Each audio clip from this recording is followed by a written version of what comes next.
All right, it's Wednesday, May 21, 2014, at least in this part of the world. This is Alec Koros, and tonight we have a very special guest, Sue Waters, who's probably the person in the world that knows more about blogging than anyone, certainly than I know. And we have a small but interested group today. I'm sure there'll be a few more people joining us. The announcement's gone out on Twitter. We had a large session here for one of the core sessions in DCMOOC. And if you don't know what DCMOOC is, if you've just kind of come in, it's actually a MOOC dedicated to digital citizenship. And so we're doing these bonus sessions. So what these bonus sessions basically do is just provide some extra digital literacy skills that are related to digital fluency and basically just digital citizenship in general.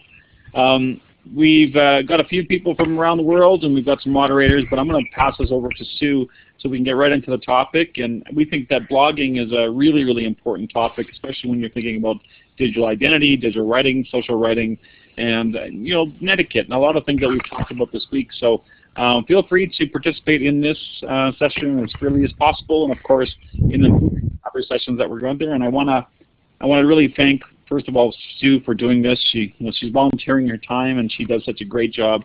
And I've asked her to do this so many times in courses, and she always says yes. And I've been very, very fortunate to be connected with such a great person. So thanks, Sue, for being here, and I always learn a lot from you. So I'll hand it over to you.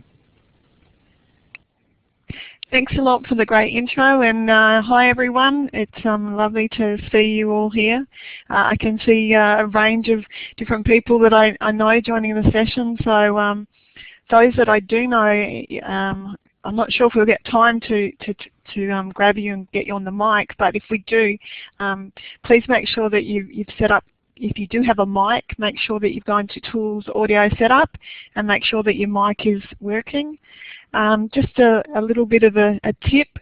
During the session, I do tend to do application sharing, and sometimes when I do that, you'll find your window goes a bit crazy. If that happens and you lose your chat or anything, just go to View, Restore Default Layout, and that will reset your board to how it was previously.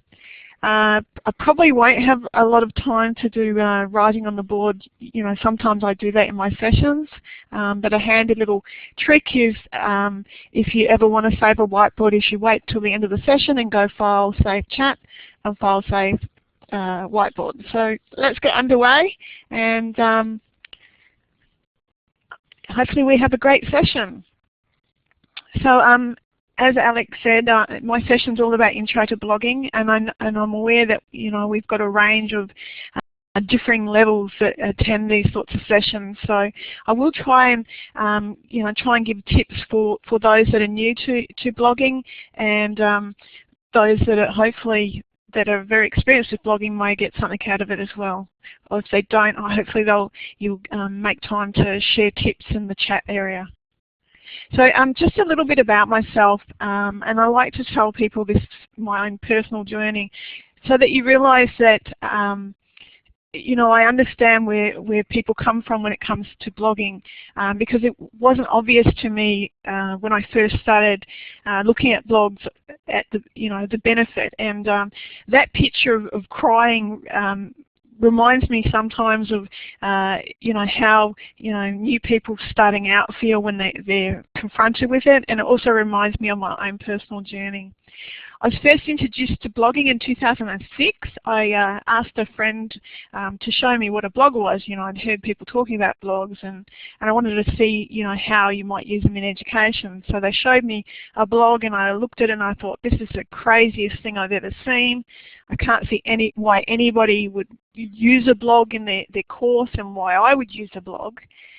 And so during 2006, what I did was I used to share my information that I learned online, and I was using podcasts, and I was using a wiki, and what I was doing was I was creating step-by-step instructions on how to do things as I learned things, and sharing them through those mechanisms. I reached the early 2007, and I suddenly reached this point where I wanted to reflect on what I was learning. Sharing what I was learning was great, but those sort of tools didn't allow me to reflect on what I'm learning. And that's when I suddenly realized, hold on, these things called blogs are quite useful, and a blog would allow me to reflect on what I'm learning. It would allow me to connect with other people, and they could help me with my learning. So in 2006, I've gone from 2006, where I thought this was crazy, to 2007. I've set up my own blog. An important part of my journey was I really struggled with written skills. I've struggled all my life, so it was a big thing for me to actually start blogging, and I was called the reluctant blogger. And I was just determined to do really well at it. And by the end of 2007, I came to the attention of James Farmer, who owns EduBlogs, and he contacted me and said, you know, I like everything you do. How would you like to be a bit more involved? And so that's sort of how it began. I gradually switched from being an educator to working for EduBlogs, and now I work full-time for EduBlogs and help support people around the world with blogging. And I think, you know, the fact that I did struggle and I've overcome my own personal issues with writing sort of helps me support people well. So that's my story. But before I do my presentation, I like to sort of assess where people are at with their own blogging, and I'm putting Alex on the spot. Can you bring up the polling tool for A, B, and C so that we can poll people as to their current level of experience? Not 100% sure how to, like, don't you just say it? Hold on a second. Do you want me to change it for you? Yeah, you can go ahead. I haven't used that much. Okay, polling. Give me a second, everyone. So polling type, A, B, C. Okay, you should now see an option at the top where you have the letter A. Underneath A, you've got A, B, C. So all you have to do is click on A if you have your own personal blog, B if you have a class blog, and C if you've never blogged before. And that's fine. I like to put my co-moderators on the spot with these sorts of things and forget to warn them. Okay, if you don't see A, B, and C at the top, it's just usually underneath your name. You just write in the chat area A, B, or C if you can't see it.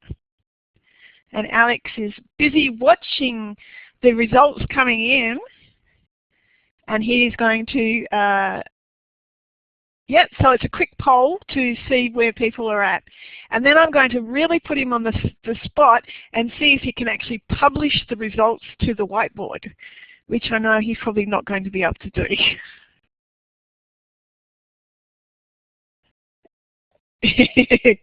Let's see how clever he is if he can work that out. So as you can see, we've got a wide mixture of people. So most of the people in this session, oh, you did well. So most of the people in this session haven't blogged before, but we've got some really experienced bloggers. One of the interesting things about it is when I first started out using blogs with students, I was a very strong advocate of, you know, it's important to have your own personal blog before you blog with your students, because it does help you understand the process a lot better. I have sort of changed that over the time because there's some really brilliant classroom bloggers that don't have their own personal blog. But it's good to see that Alex has actually learnt a new trick in this session already. So for those that are experienced bloggers, you'll see that I'll have to go slow at the sections where people haven't blogged before. So I first want to start off talking about, you know, why blogs. And so a large, you know, this whole course that you're doing, this DCMOOC, is all about, you know, how do we prepare our students for the digital world? And you know, what we're seeing more and more of is that blogging is the way that a lot of our teachers now are preparing our students for a digital world. And we've got Kathy Cassidy in the session here, who's a well-known blogger with students, and you know, this is exactly, you know, I'm sure she'll tell you that this is one of the reasons why she blogs with the students, other than, you know, connecting with a global audience, is blogging really does prepare our students for that digital world. And the reason, you know, one of the reasons why is it provides an authentic learning environment. So it's no longer about just, you know, sharing your work with your teacher, and only your teacher and your friends in your class read your work. Now you're sharing it with the whole world. And when you do that, studies have shown that students are more motivated to do a better job. They're more motivated to write better. Their learning improves. But it also provides an authentic learning environment. So there's opportunities for the learning to go in lots of different directions. You know, you're learning about each other's culture. You're learning things that you wouldn't necessarily learn before, you know. I'm sure that Kathy, I don't know, Kathy, have you got a microphone handy that you could give an example of, you know, where learning's gone in a different direction as a result of these connections you have with classes around the world? Yeah. Hi, can you hear me? Yes, you can. Okay, okay, great. Can you share a story of that? Sure. Well, blogging actually has gone hand in hand with so many other social media tools that it's hard to sort of separate them. But I can think of times when we have received a comment on our class blog that has resulted in a connection with a classroom far away, and the connection that we've had has been long-term. You know, it might have been simply about a math concept or something, and then it led to a conversation through the comments, and we've gotten to know that class and feel like they're part of our learning. We've had connections with classes in Australia that have led to, and New Zealand that have led to great learning that would never have taken place otherwise, because no one would have found us, and we would have had to read about Australia and New Zealand in books. And that reading about it is not the same as actually being able to experience it. And also, you know, we're now seeing, you know, some of the students, you know, when they travel overseas, do get an opportunity to meet the other class too, which even strengthens the relationship. So this authentic learning environment, you know, is a great, you know, this is a reason why teachers are doing it with their students. But it's also, you know, you can't teach how to be a digital citizen without the constant modeling of the whole practice. You know, it's like learning to drive a car. You don't, you know, take somebody through the theory of driving a car and put them in a car once and they're going to understand what they need to do. Blogging allows you to be constantly modeling appropriate online behavior. You know, sometimes things aren't going to necessarily go to plan, and that's, you know, it's like learning to drive a car. Sometimes the car might accidentally drive off the side of the road. That's a teachable moment because it allows you to go, well, you need to think about this when you do that, because that's not good. And, you know, so it's constantly modeling and, you know, using it so that they learn those lessons. It's, you know, students forget, so it's constantly reinforcing what's involved in being part of this digital world. Another thing that we're seeing that's more of a case on more than what we see on EduBlogs. So EduBlogs is the largest provider of educational blogs in the world, but we also have something called Campus Press, which is our branded solution. And on our Campus Press, that's where you're more likely to see student e-portfolios. So what happens is schools that take that approach are also using them for e-portfolios. The student, when they start school, has a blog, and the same blog follows them through their entire school life, and all their work is on that one student blog for their entire school life. So I'll give you a quick example for those that are interested in looking at that approach. So if you go to this there's lots of different ways that people do e-portfolios. So this is just one example of e-portfolios, but if you look at each of those blogs on that network, student blog they've developed into an e-portfolio. So each year at the end of the year, they have a summary of what they've gained in that process. We're also seeing that educators are using blogs for their own e-portfolios. So if you set up a blog as part of this a learning space for this MOOC, I'd encourage you to think about keeping it going and using it as your own space for people to learn more about what you're doing. So increasingly people, when they're being employed for jobs, employers are looking at the fact of, do you have these skills to support students in their learning? So we're seeing increasing numbers of educators not only blogging but using their blogs as an e-portfolio. So if you look at Jared's blog in Australia, we're now encouraged to document our teaching practices against the Australian Teachers Standards. So if you look closely at his drop-down menu under Teachers Standards, what he's done is when he publishes posts, he assigns the categories for each standard to his post, and you can actually search his blog and see where he's meeting each of the standards.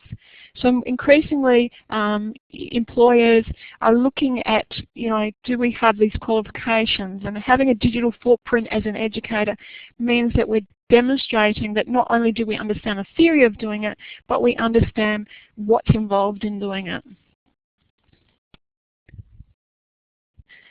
So now let's just move on and start talking about how you can get involved with doing this. So as part of this MOOC, you're being encouraged to, you don't have to set up a blog, but you're encouraged to consider setting up a blog. And certainly if you want to blog with students, it's a good way to get going.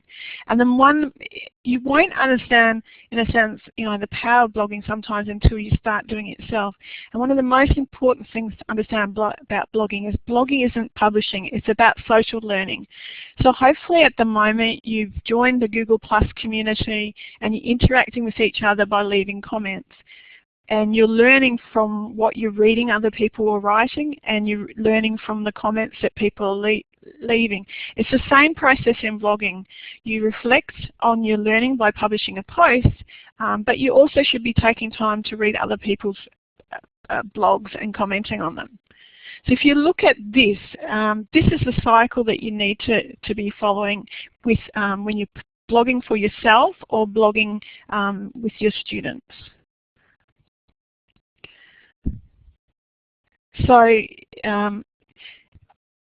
for example, on your own blog, you might be publishing posts. What you're doing when you're publishing posts is you're evaluating the information you have, you're reviewing the information you have, you're reflecting and you're revising, and it's a constant cycle of this going on. And not only are you publishing your own posts, one of the common mistakes people make when they first start blogging is they only focus on publishing their own posts. You should be reading other people's posts. I'll often read everybody else's posts before I ever publish my own post. And at the same time, when you're reading other people's posts, you should be making time for leaving comments on their posts. I learn as much from writing posts as I do from leaving comments, because when I leave a good comment, I have to think about what I'm saying and what I want to say. And then I might write a comment, and then that might make me reflect and revise what I was thinking, and then I'll come back to my blog and be writing another post. This is what you need to focus on. Too often, especially with student bloggings, you can end up with too much emphasis on getting your students publishing posts, and you'll forget the whole component of commenting. So it's the same with this MOOC. Focus on posts and comments, not one in exclusion of the other. So for those that have never blogged before, we recommend that a great place to start is to work through our step-by-step series on blogging for personal blogging. there's a link to it. It will take you through this process step by step. We also have another series called for setting up class blogs. The examples we include are for EduBlogs. However, it doesn't matter. The principles apply to any platform you're using. There's a lot of theory in there, so it'll help guide you through, what's required and how you go about it. So you just adapt it to whatever platform you're using. So I first want to just remind you. So I'll move on to the next bit. So first off, as I said before, a large proportion of you haven't blogged before. So I just want to show you how quick and simple it is to publish a post. So you can, if you look at the MOOC, there's a whole pile of links to different tools that you can use to set up your blog. So I'm going to assume that you've already set up a blog and you've got that bit covered. For those that don't have a good understanding of what is a blog, I recommend that you start off first off with this page here, setting up your blog. There's a video in that page that goes through and it shows you the structure of a blog and explains, that a blog is made up of posts and a blog is made up of pages. It has sidebars. So it does start you off with the very, very beginning of it. It also gives you information as to why educators use blogs. And if you want more information on why educators use blogs, we recommend that you have a look at the State of Educational Blogging for 2013. And we've also got a whole series of articles and useful resources bookmarked in Pinterest for those that are looking for a wider range of information. So let's just move to application sharing, and I'll show you some little tricks for how to do things. This is where we everything could go crazy when I go into application sharing. If that happens, Alex is here and going to solve this, help us, we hope. Okay.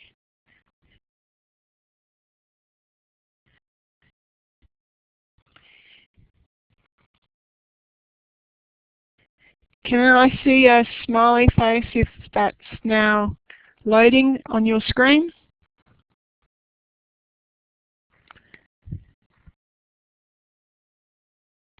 Smiley face? Yes, good. Okay, so this is the back end of an EduBlogs blog. Ignore everything in the top admin bar. I've got lots and lots of more extra things that you'll see.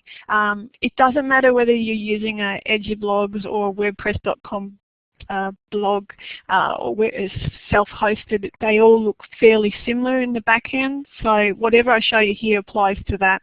It's still similar principles if you're using Blogger. So most of your content on a blog is always published as a post that usually displays on your front page in reverse chronological order. So I'm going to show you a really quick example of it. So to publish a post, you just put a snazzy title.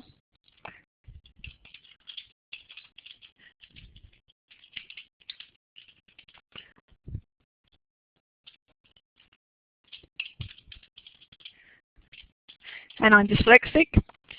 And so you put your title there. And I'm going to cheat and put paste in my content so that I don't have to type that. So this is the body of your post. So I've set up a blog for this course, and I'm just going to write a really quick introduction post to why I've joined it.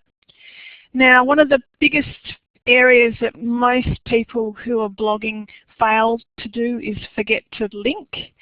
Now, linking is important when you're interacting on the internet, because people, when they read what you're publishing, they want to be able to see what you're talking about. They don't want to, you know, oh, this DCMOOC sounds really good, but what is it? So you should always link.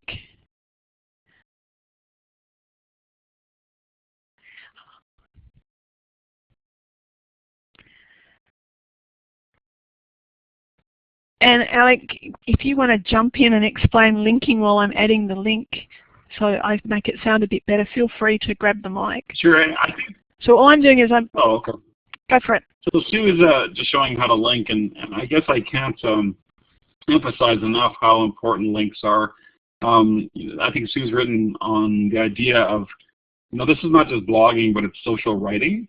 And it's really, you know, with my own students, when we start using hyperlinks, they can say a lot more with fewer words when they start using hyperlinks. So rather than describing something or describing a MOOC that you're doing or an article that you're reading or whatever else, it's really important to be able to provide information in line. And it kind of frees up the author in many ways to say more with less, because you can actually refer directly to the sources, and people can hyperlink and go to different places, and it's really easy to do. And not only that, one of the other things that's really important is that you can not only link to resources, but you can link to people. And so if you're reading someone's blog, it's really easy to link specifically to their post, and it really provides a sense of community and socialization within that, and it really starts a conversation. So it really does make blogging much more of a conversation. So links are really, really important. I'm teaching another course at Vancouver Island University right now, and it's one thing that a few students didn't quite know how to do the links, and once they did that, I think it really opens up their eyes to new possibilities. So it's really, really important to understand how to do that, and it makes a whole different type of writing. And it's probably, you know, one of the biggest areas that new people to blogging struggle with is understanding that linking is important, because, you know, it's not like reading text in a textbook. You know, people want to see context of what you're writing about. So it's one of the most common errors that people new to blogging struggle, even experienced bloggers struggle with, you know, when should you link? So for example, what I've done is I've said I'm doing this course, so I've linked to a page so people can read about the course. I've said my goal is I'm going to complete the certificate of completion. So then I link to the information about the certificate of completion, so somebody then, if they're interested in doing it themselves, can look at it. So that's how you link, and I'm going to just quickly save that draft so that you can then see how easy that was to write.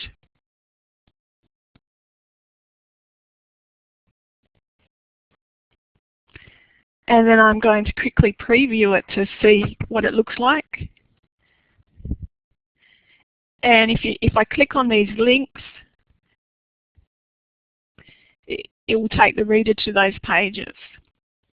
So that's the first thing. You know, it's really easy. Put a snazzy title. You know, I've broken up into really short sentences. Now the next thing to consider is adding really cool media into your post. Blogging isn't just about writing. You want to give your students and yourself an opportunity to embed lots of rich media into it. Not everyone is good with writing, so giving them the opportunity to express their thoughts in images and to embed lots and lots of great media is also a good way to go. Now, if you're going to use images in your post, it's important to use only images you're allowed to use. We don't have time to talk about the appropriate use of online images and the need to use Creative Commons images or free to use images. But what I'm going to show you is a really quick way of how you can do it if you're using EduBlog's blog. And I'm just going to be, normally I'd put goal, but I'm just going to do chocolate because I'm feeling hungry this morning. But images inspire people to, they grab attention to your post, and normally you would add something that would be relevant to the article. So that chocolate's a good one. So what I've done here is this is called CompBite. if you're using EduBlogs, you just go to plugins, activate the CompFight plugin, and then this just adds an icon to your to your visual editor, and you can search for Creative Commons images, and it adds the attribution that's required to acknowledge the original person that took the photo.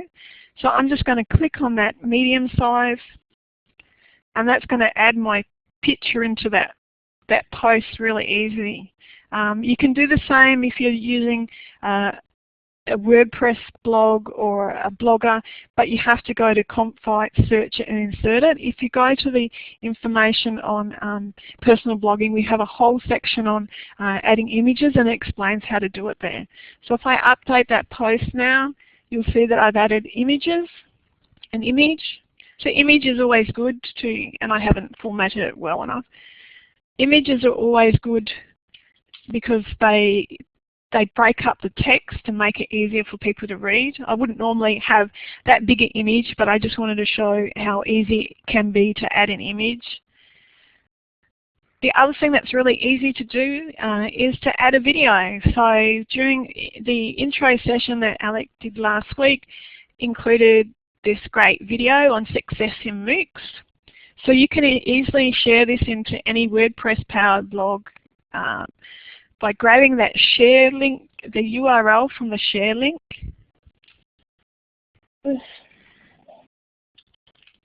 Pasting it there. Pasting it there. And then... She's in Australia. Oh, but she can't hear you. No. Yeah, I can actually hear you. Your mic's going. Sorry about that. And I'm going to click Publish. And most people don't realize how easy it is to embed a video now using URLs. So you can see that video is now embedded just by adding the URL. The most important thing to know about when you use a URL like that is that some web browsers will hyperlink it. If it's hyperlinked, it will look like this. If it looks like that, it won't embed, and it will look like this. And even our experienced bloggers don't realize that you can use a URL nowadays. If it does hyperlink like that, you just unlink it and it will work.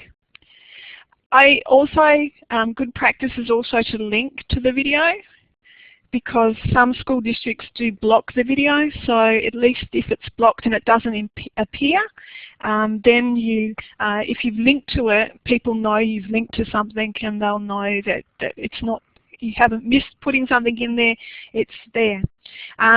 But you can also embed lots of great things into blogs as well. So not just YouTube videos. Pretty much, if you're using EduBlogs anyway, any thing that has embed code allows you to embed. So I'm just going to show a really quick example with, this is Storify. Now last week when I did the session, I didn't explain what Storify is. And a lot of new people have never heard of it, but Storify I find is a really good way of, if I've asked a question on Twitter or a range of different places, I can pull the information I've got together into my own story. So for example, you can see I've created a story, but I've pulled in the links from Twitter of people saying what they wanted to cover. Looks like I haven't loaded the page fully. And then I can embed that story. Journalists use Storify a lot. So if there's, for example, a really important event on, they'll pull in all the information into a Storify as they're pulling the information together for this story. So all I have to do is to embed. The website usually has an embed link. It might look like this, or it might have the word embed, or it might have the word share. And then I just copy that code. And if I'm using EduBlogs, I just click on the Add Media.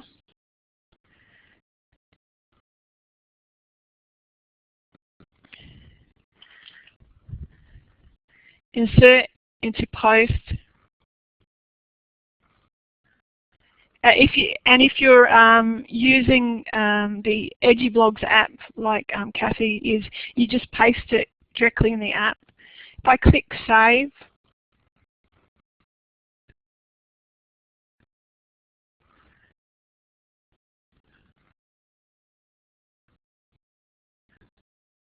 we'll now see my Storify embedded directly below it.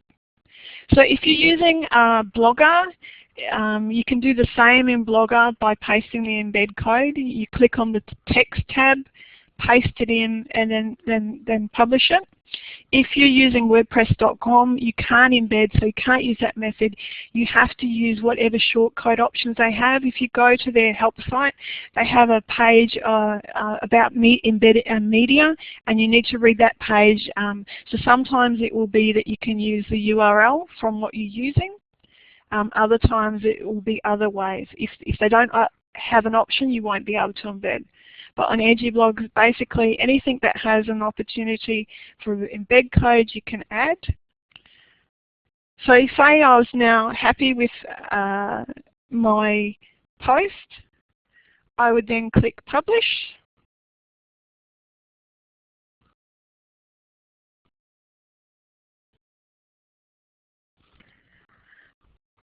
And then if I went back to my blog,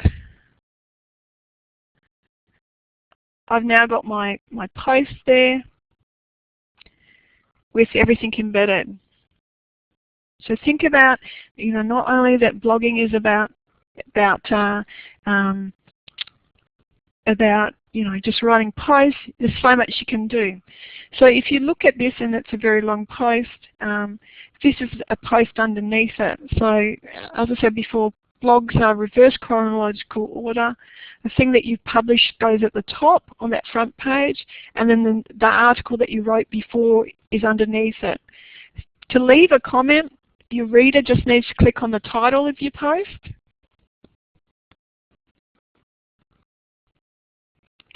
Scroll down to the bottom, which is a problem when you've added such a big Storify, and they just write their comment there, and then post comment.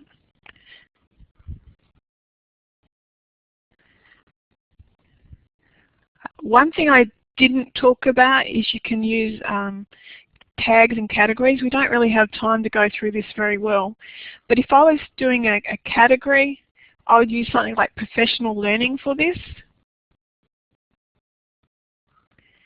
And I would use the tag. Tags and categories help my readers find my content on my blog easier. But if you're new to blogging, don't worry about it too much. It's something you can pick up as you go along.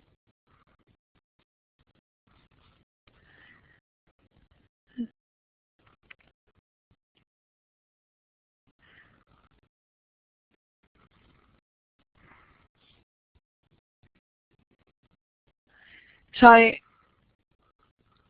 we should now be back on the whiteboard.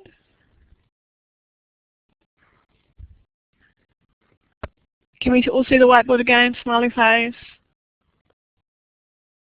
Yeah, cool. So I've shown you really simply how to do it, write a post and add the content to it.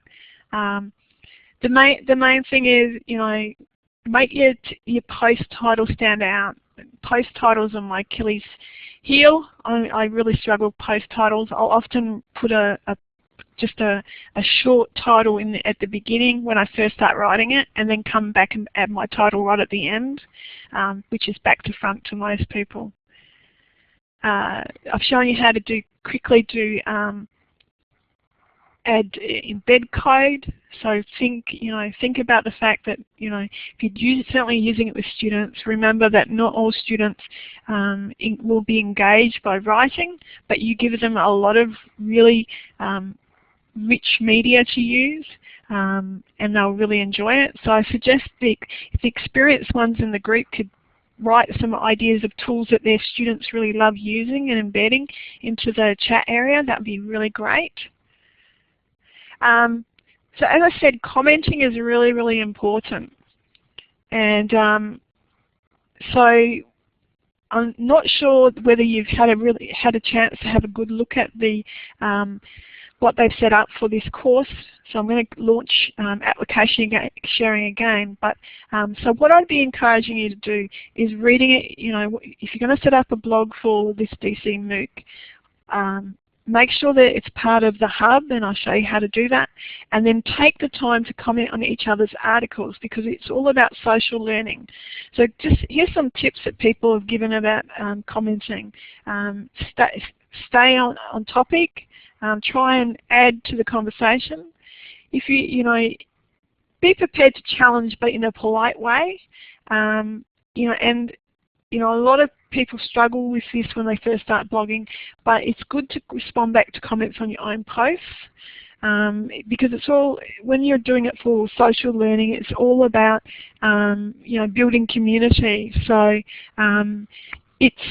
it's a good point to comment back on other people's things if they've left a comment on your blog, so that they know that you've read their comment. Make sure if you leave a comment on somebody's blog, most blogs have an option to subscribe to follow-up comments. Make sure you select that follow-up to the email notification of new comments. So then if the person responds back to you and you want to add more to it, you can quickly click on the email and go and visit the blog again. So I'm going to go back onto application sharing.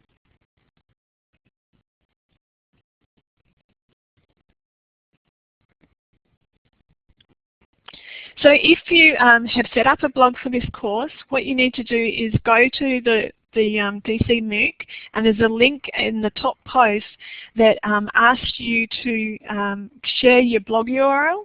So make sure you come and put your name in here and your blog URL. So if I was, and I'm not adding this in Alex, I'm just showing them how to do it, make sure you copy it from the web browser like this so that you don't get the URL wrong. If you're using an edublogs.blog, make sure that you publish one post in addition to your Hello World post before you add it, so that the feed is generated. And you would add your name, and then you press submit. And I'm not going to do this because I'm guessing they may be automatically adding them, or they'll probably be vetting them, and it just adds to their work. And then what happens is this will detect the feed from your blog automatically, and it will be pushed into the blog hub, and you can come and visit the blog hub to read the posts. So everybody's posts that are being published in the MOOC is coming into this blog hub, and you can read them there, or you can even subscribe to the blog hub feed in Feedly if you wanted to do that, and so then it's coming through your feed reader. But I like the fact that it's all coming into one hub. Alex, did you want to say any comments about the hub? I mean, basically, the big piece around the hub is we're trying to make it easy for everyone to be able to find everyone's posts. So basically, if you look at the latest blog post on the home page of the DCMOOC.ca site, it'll give you a link where you can actually submit your blog. So if you have a blog and you want to start writing about you know, this particular MOOC, we're going to add your post, and so that will only, I guess you have to go to the other home. Sorry, if you go to yeah, I forgot the other home. Sorry. Yeah, sorry. If you go to that, I'm expecting that link to go there, and it's not going. We try to make it. We just have to fix that link. So basically, there's a link there which says if you add it here, then it allows you to basically go there and add your blog to a Google Doc, I think. And I think that works, right? Is that here? Yeah. And so it goes to a Google Doc, and we collect your blog, and then we basically make it so every time you post something new, it just goes to our blog hub. And that makes it just really easy for people to find your blog or find your post, and it becomes automatically kind of a part of the community. If someone clicks on your blog title in that hub, it goes straight to your blog. I do this in my classes. It's kind of a nice little tool, so I kind of aggregate things for you.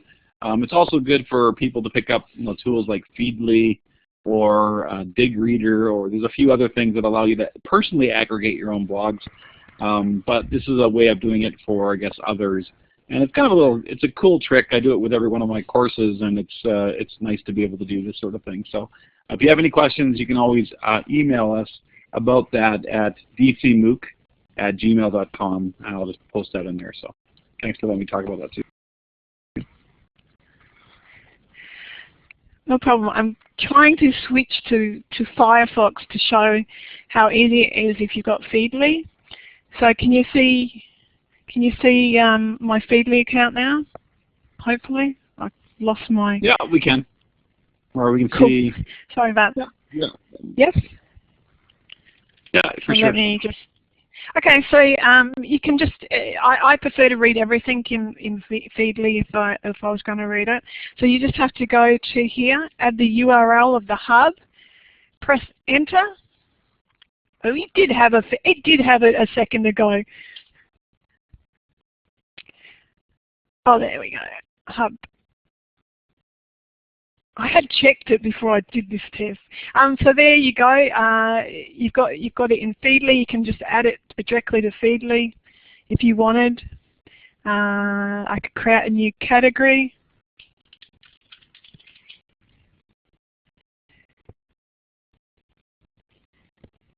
And then I could be reading this because I like to read everything on my my iPad or my tablet. My Android tablet's my preferred. And then if I like the article and I want to comment, I just click on the title of the post and then go and leave I would have left a comment. Make sure that you do have your comments set to allow comments. So if I went to this blog, hopefully I'll be able to, so I could leave a comment there. Now I'm going to just switch back to Chrome. Just in case you're wondering how complicated this is on my computer, I run 3 different monitors, so I'm switching between the different monitors, which gets interesting.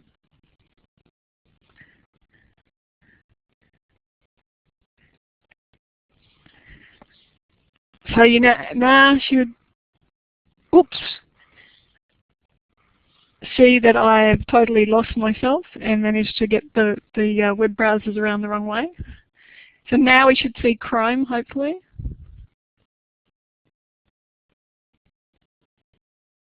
Yeah. Yes, we can see Chrome. Can I see a smiley face? Or yes. So one final point I wanted to make about when you write posts is watch out for writing lots of text. So where possible, you want to make it as easy as possible for people to read. So what you'll do is you add heading styles in. So you might go, if I had a big body of text, I might add a heading style in. And normally you'd use a heading 3.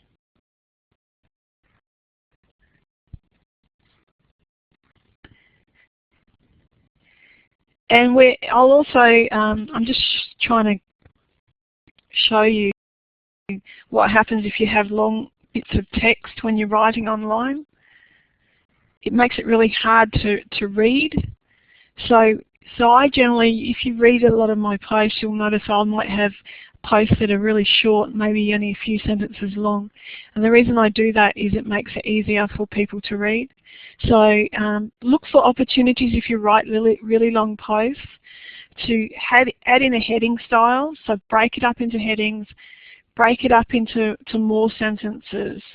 If necessary, think about if it would be a good idea to add bullet points, which wouldn't be in this case, but bullet points make it easier. And I wouldn't use bullet points in this situation, but I'm just showing you that bullet points make it easier for someone to read.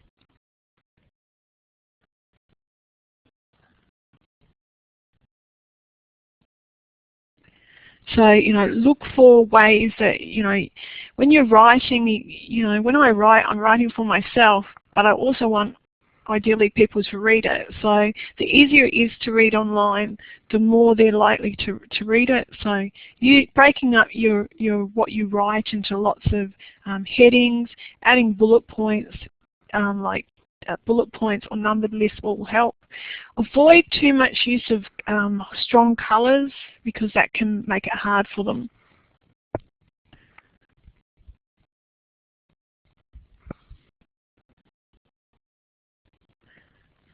So we should now be back on the whiteboard, hopefully. Yes, excellent. So we've covered all of these bits. I'm not going to start up application sharing to show it, but I just have a think about most people when they first set up their blog don't set up a display name, it's just their username, and often we'll have these really weird and crazy usernames that are really hard for our readers to know who you are. When somebody leaves a comment, they want, when I leave a comment on your blog, I want to look at your name and I want to be able to go, "Hi Claire, really interesting post about this, have you considered this?" If you're using your username, I can't work out often what your first name is. I then have to go searching for it, and I have to look maybe on your About page. You may not even have set up an About page. So it's a good idea to set up your display name. You do this in User, your profile, and you just set up your nickname and then change it to display name. The other thing that we recommend you do is you set up your user avatar. People, the more personalized you can make it, the better it is for them to be able to see, relate to you as a human being, like on Twitter. You have on Twitter your image. You do the same on your blog. In EduBlogs, it's user your avatar. In WordPress.com, it's user my profile. All services allow you to set up an avatar. Tips for student blogging is student blogs, you should never use their last name online in any situation. Only ever use their first name. And don't let them set up a display name with their last name. Seeing a lot of people don't allow them students to use their own photo of themselves.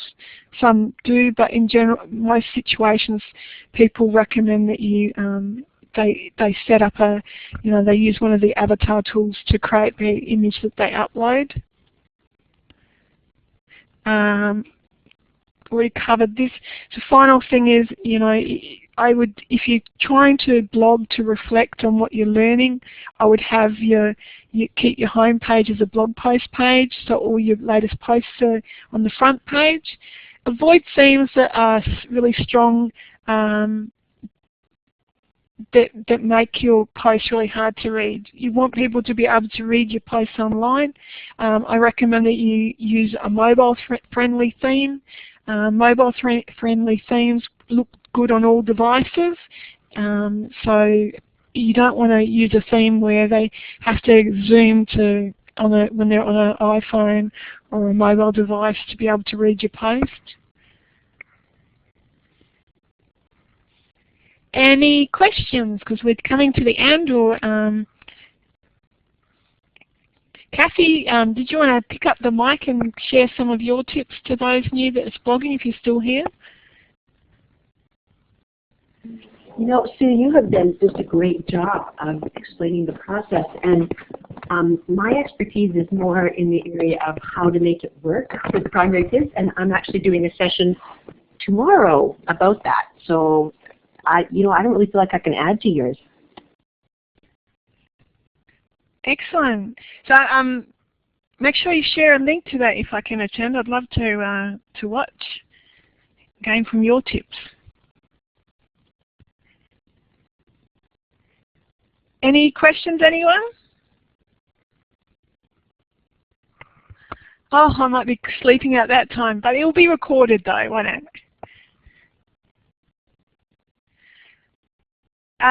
What we find is there's a responsible use and permission slips are really quite hard because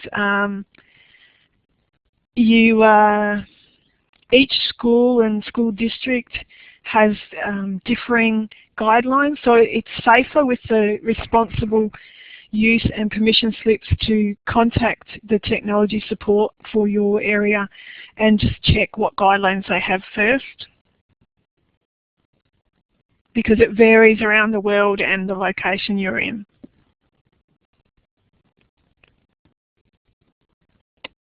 Any tips or thoughts? Questions? Alec, do you have something that you want to share? No, I think I think I'm good. I think this was supposed to be an introduction, and I think it really was. And I think most people here, I think they, just to think twice about it. If you've never tried blogging, I think it's one of the vital things that we like. I don't think, even if you don't want to do blogging with every student, I think this is one of those things that you really have to understand. Blogging, really took off in the early 2000s, even the late 1990s, and it was just all of a sudden people had the freedom to write easily on the web without having to FTP and use a lot of HTML and that sort of thing. And since that time, there was a bit of an explosion. It's turned into a lot of different things. Even things like Tumblr, and there used to be something called Posterous, and there's something new called Medium, and there's a lot of different tools out there, and they kind of do the same thing. Even Twitter is a form of microblogging. So I guess understanding these tools, whether you use them or not, I think it's important to go in, try it out. I think it's essential to this. So I'm glad you came to this session tonight. I hope you dig around and kind of get a sense of it. My number one favorite use of blogging is probably the use of portfolios. Every one of my students creates a portfolio, they blog, and it's been really good. EduBlogs has great support, as in through Sue, and if you want, I think Sue's offered to kind of help people get set up on EduBlogs if you've never started. I think it's having Sue there is really kind of an important thing, and they're a very well-respected company, and they've done some amazing things, even with the development of WordPress in the open source model. I believe you've done some code development as well that's really helped the community. Thank you. Just to respond to the question about which platforms to use, I recommend that you you take the time to read the article on the state of educational blogging in 2013. That lists all the different types of platforms that were being used in 2013, and it's by people that use a wide range, educators that use a wide range of platforms. Explains why they use what platform they use and the reasons why they use it. I agree with Alec that it's good to try all these different there's a wide range of different tools all the time, and it's good to try them. I think the only caveat I'd put on that is whatever platform you use, if you're using it with students or you're using it for yourself, make sure that there's transferability of data, whatever you use. So we have had some instances of, for example, he mentioned Posterous. Posterous discontinued their services. Fortunately, Posterous did allow an option to import into WordPress-powered blogs and other services, but there are some services that don't allow that. So make sure that whatever you use, all standard blogging platforms should allow you to export your data into another platform, which you can do with WordPress Power Blogs, EduBlogs, Blogger. Just make sure wherever you set up your content that you can move it, or if it can't be moved, that it doesn't matter. Anyone that does decide, that you want to use EduBlogs, just I recommend that you follow me on Twitter. My Twitter name's Sue Waters. I'm always happy to answer any questions about blogging, and those that know me well know that I'll provide assistance on blogging or the use of any sort of technology, regardless of what platform you're using. I'm always happy to help. And if you do end up wanting to set up a blog on EduBlogs, just contact me so I can enable extra features on your blog for you. So thanks for attending. And I suggest you check out the Pinterest account. I'm not sure if you're aware, but we've also uploaded a whole pile of videos to our YouTube channel. The YouTube channel videos are also valid for WordPress-powered blogs. So if you're looking for information on step-by-step instructions for using blogging that you want to share with students, you'll find it here all on our channel. You might want to subscribe so you can be notified of when we upload more videos. But we not only upload videos on our how-to stuff, but we also bookmark videos that we see other people posting on the internet that we think will help anybody that's interested in learning how to use blogs with students. Thanks again for attending, and any questions, final thoughts? Well, I just want to say thank you very much to Sue for coming out and for everyone coming out to listen to this blog session. Again, Sue's been just fantastic in supporting our learners, and it's great to have her tonight. So thank you, Sue, for coming out, and thanks for everyone who came out tonight. Really want to thank you, and please give it a shot, and of course you can ask me or Sue for help. If you need any particular help, we're always there for you. So thanks very much, and thanks, Sue, and good night, everyone. Take care. Thanks, everyone, and I'm off to finish off my day today.